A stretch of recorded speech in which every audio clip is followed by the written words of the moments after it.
ជាអ្នកនិយាយមែនទេខ្ញុំអត់មាននិយាយទេប៉ា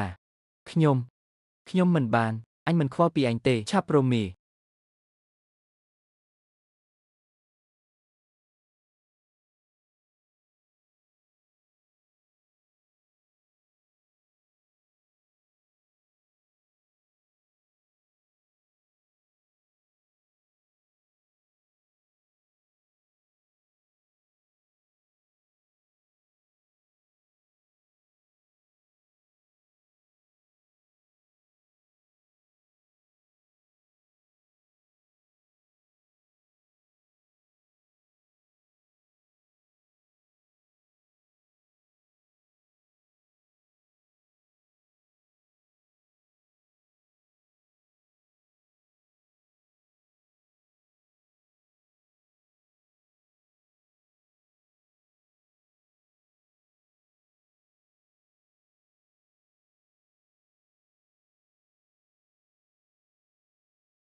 ទៅសុំទោសគ្រូសាឡុងជាមួយម៉ាក់ទៅ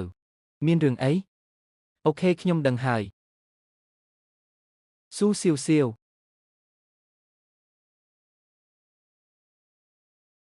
លូធានយាលោកជឿអត់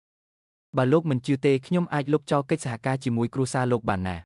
ស៊ូសៀវនាងឯងចាំតែមើលទៅចាំមើលលើសង្វៀននាងឯងនៅហ៊ានខ្លាំងទៀតអត់តោះហះអែមតើសមជាប្អូនស្រីបងមែនតោះទៅញ៉ាំអីទៅ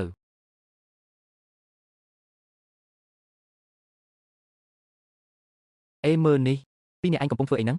លេងតែទូរស័ព្ទរហូតមក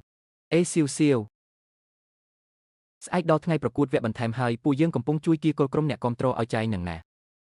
ឥឡូវចំនួនអ្នកគាំទ្រយើងឡើងជា 10000 នាក់ហើយមែនហើយលោកតាជាប្រធានក្លឹបអ្នកគាំទ្រចំណែកអូនជាអនុប្រធានអូនពូកែខាងគ្រប់គ្រងខមមិនណាស់បងអ្នកគាំទ្រសុទ្ធតែហៅអូនថាអ្នកជំនាញតូចតើត្រូវហើយល្អខ្លាំងណាស់ពួកយើងនឹងខំប្រឹងទីអ្នកគាំទ្រឲ្យបាន 100,000 នាក់អត់ទេពួកយើងត្រូវប្រឹងឲ្យបាន 1 លាននាក់យេលើពូកែម្លេះប៉ុន្តែដើម្បីការពារភ្នែកអ្នកទាំងពីរមួយថ្ងៃឲ្យលេងទូរស័ព្ទតែ2ម៉ោងទេណាហាសលើមើលនាវាប៉ាទិញកាដូឲ្យកូនច្រើនណាស់បន្តិចទៀតប៉ាជូនទៅមើលកូនល្អចាអរគុណប៉ាមកល្អណាស់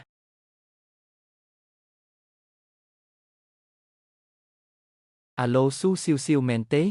ចាមែនតើលោកជាអ្នកណាខ្ញុំជាមនុស្សដែលនាងតែងតែតាមរកនឹងហើយចាំទុកទៅខ្ញុំនឹងសងសឹកជំនួសសិនម៉ងស៊ីនទីបំផុតលោកជានរណាខ្ញុំមិនលើកលែងឲ្យលោកទេសម្ដីនឹងខ្ញុំក៏ចង់និយាយទៅកាន់នាងដែរចាំមើលថានាងមានសមត្ថភាពប៉ុណ្ណាអាចការពារមនុស្សបានច្រើនយ៉ាងនេះ